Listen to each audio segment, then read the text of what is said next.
6. Good evening and thanks for joining us tonight. I'm Sophie Erber. And I'm Tim Seaman. The suspect in a fatal shooting in Luton, Iowa is now in custody. Police are releasing some additional information and tonight they're asking for the public's help. Details in our top story at 6. 20-year-old Marvin Hildreth Jr. on your screen there of Whiting is charged with second-degree murder and going armed with intent. Authorities say the arrest comes after Hildreth showed up to a residence Monday, had words with a man and fired multiple gunshots before driving off. Woodbury County Sheriff Chad Sheehan tells us that he's fairly certain that the three involved knew each other through social circles, but the department is still piecing together all of the details. Sheehan says that his department is asking for the public's help. We are reaching and pleading with the public that if you have any information concerning this case, if you live in the area, you have a Ring doorbell, you have some type of surveillance cameras that may have picked up anything, we would ask you to please call. A special tip line for this case has been set up, and that number's on your screen now. Grab a pencil, jot it down. It's 712-224-3333. Any information that may help authorities in their investigation. For the first time since February, Woodbury County health officials are reporting no new cases of COVID-19 today. According to Siouxland District Health, with no new cases recorded, the county's total number of cases is 15,203. Just 323 cases are currently listed as active. Deputy Director Tyler Brock tells us that the number of people getting vaccinated is helping keep the case numbers down. We think it's one of the contributing factors to the fact that, our numbers are as low as they are. Combine that with natural immunity and, that people who've had COVID have got as well. And we just feel like our immunity levels in the community is going up, and that's driving down the COVID cases. According to the Iowa Department of Public Health vaccine dashboard, roughly 37,000 Woodbury County residents are completely vaccinated. That's 36% of the local population.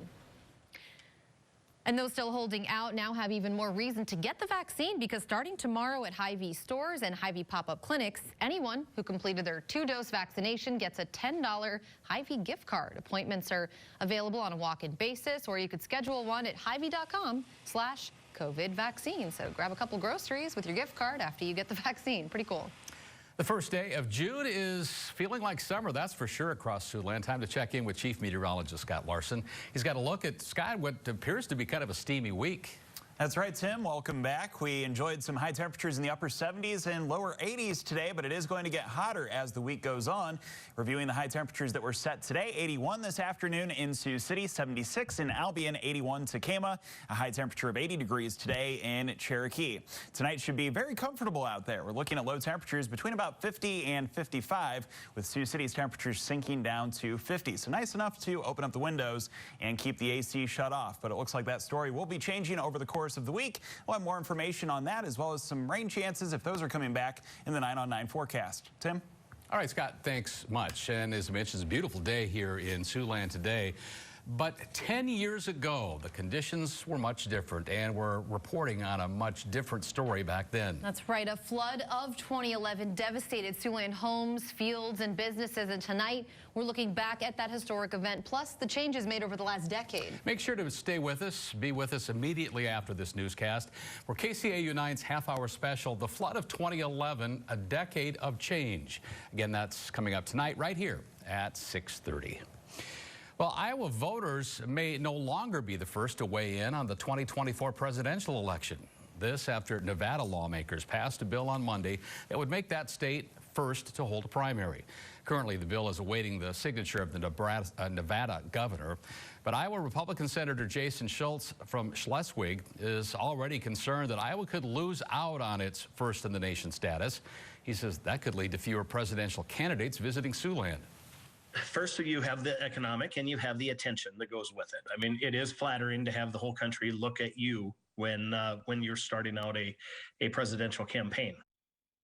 So coming up tonight at 10, KCAU 9 reporter Jason Toktajian looks closer at how the proposed schedule change could impact Iowans and what others are saying about Nevada's push to be first in the nation.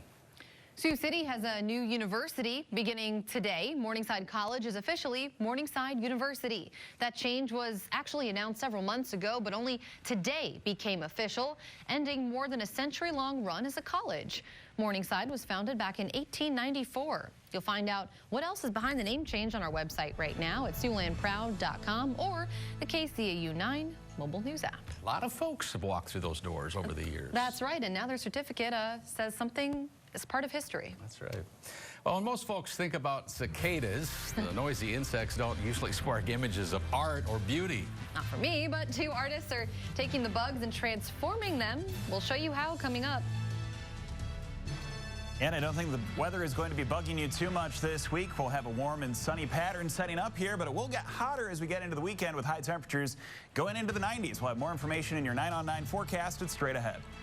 You're watching KCAU 9 News with Tim Seaman, Sophie Erber, Chief Meteorologist Scott Larson, and Sports Director Jake Jones. This is KCAU 9 News at 6. It's KCAU 9 weather. Thanks for sticking with us, and we don't want to bury the lead much longer. Tim has been gone, you've all noticed, and it was for good reason. As you can see, congratulations on your wedding. It's been an exciting last couple of weeks. Some of you have sent messages, some of you have sent cards. Just want to say thanks to all of those of you that have. Indeed, got married a week ago or so to my high school sweetheart, if you can believe that, Debbie. One of our pictures from our wedding. We had a great turnout and a lot of fun, and so just want to say thanks. Good to be back, too. Yes, awesome. It was a beautiful ceremony, and congratulations again. And it's good to have you back on the desk, though. We did miss you here. Well, thanks. We were in Colorado for a few days, Scott. The weather there, no better than what we had here today. I know, you came back to the exact same weather. Yeah. Very enjoyable conditions out there. Looks like these will be with us for a while, but it will become hotter, though, this weekend. Here's the view now from the North Star Community Credit Union camera. This is up in Cherokee, where a few clouds are brushing through at this time, but expecting to maintain mostly clear skies for the overnight period as temperatures fall into the comfortable range right around 50. Looking at the almanac for today, the high temperature this afternoon in Sioux City just a hair above normal at 81. The low temperature this morning tumbled down to 46, so on the cooler end of average. Here's where temperatures currently stand. You can see a mix of 70s and 80s across the Midwest. It is now 71 degrees in Concordia, Kansas, 75 in Des Moines. It's 78 outside in Mason City, 74 in Chicago. Checking in with 79 right now in Sioux City. In the forecast, models of an isolated storm or two becoming a little unsettled here as we do work in some cooler air. 86 on Tuesday, 89 Wednesday, and expecting to see the temperature move back to 90 degrees next Thursday with some bright sunshine. One of my favorite sights in Siouxland, those castles down in Ida Grove. Ann sent in this picture. I love that picture. As you can see that we have some beautiful skies there as well. That taken near sunset. So thank you to Ann for passing along that one. If you have a picture that you want to share with everybody, make sure to go to SiouxlandProud.com, find the weather tab, scroll on down to send us your photos. That's a great shot. Thanks a lot for that one, Scott. Sure thing, Scott. Well, Memorial Day, of course, is over, but the expanded enforcement on Iowa's roads is not. That's right. It's not letting up. The Iowa State Patrol and other law enforcement agencies are right in the middle of the Click It or Ticket campaign. That runs through June 6th. Officers are checking for seatbelt use, speeding, and drunk driving. Over the weekend, the Iowa State Patrol reported 3 fatal accidents in northeast Iowa.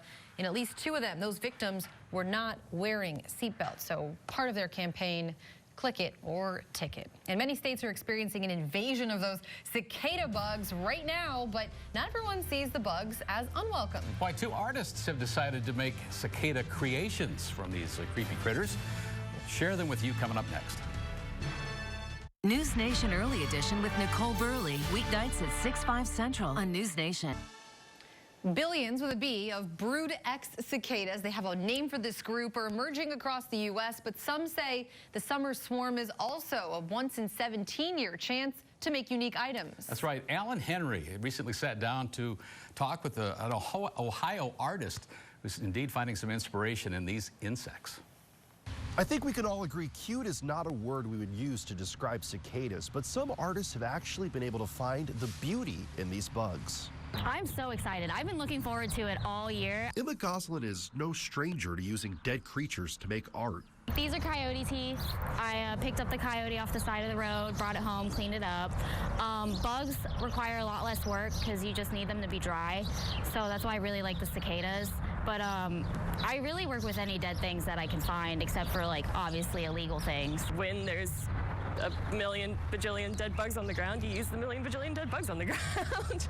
Laura Heiner also uses the cicadas to make pieces like glow-in-the-dark cicada wings and jewelry. There's a lot of people who would say they would never wear something made out of a bug, but then when they see something made out of the wings, they're like, oh yes, I like that, because it looks like fairy wings. You know, they're beautiful. Some people do get creeped out by it and aren't all about it, but some people are really into it. The arrival of Brood-X gives the artists a chance to stock up on supplies for more creations. As many as I can get, and that could be hundreds if I can get them.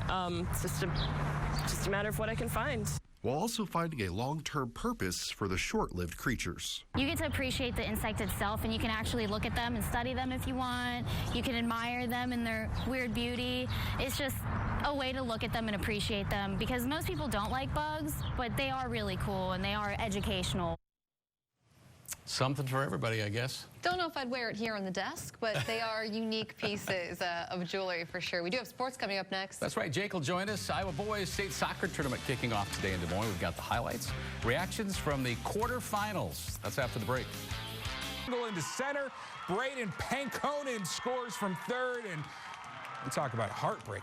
Panthers run to the title game derailed in a walk-off. 1-0 the final. That's a hard score to lose or win by. You can talk about all sports in general. It's tough to lose in overtime. I would argue there's no sport worse to lose on than a walk-off in baseball. It's just brutal. It's like really that. It's just, see you later. Yep, after all that work. All right, well, good season. Good game. Thanks a lot. And we check in for a final forecast. First, let's take you outside right now here in Siouxland. No doubt about it. A lot of sandbagging and a lot of memories that'll last for a long time. And nothing like the weather that we have tonight. No, about as peaceful as can be out there right now. Could use a little bit of rain, though. 50 the overnight low temperature, clear skies, very pleasant. And tomorrow we're on pace for a high temperature of 82 with some more sunshine back in the forecast. And in fact, it looks like no big changes here as we approach the weekend, though little by little it will become hotter with highs in the 90s both Saturday and Sunday with a strong breeze.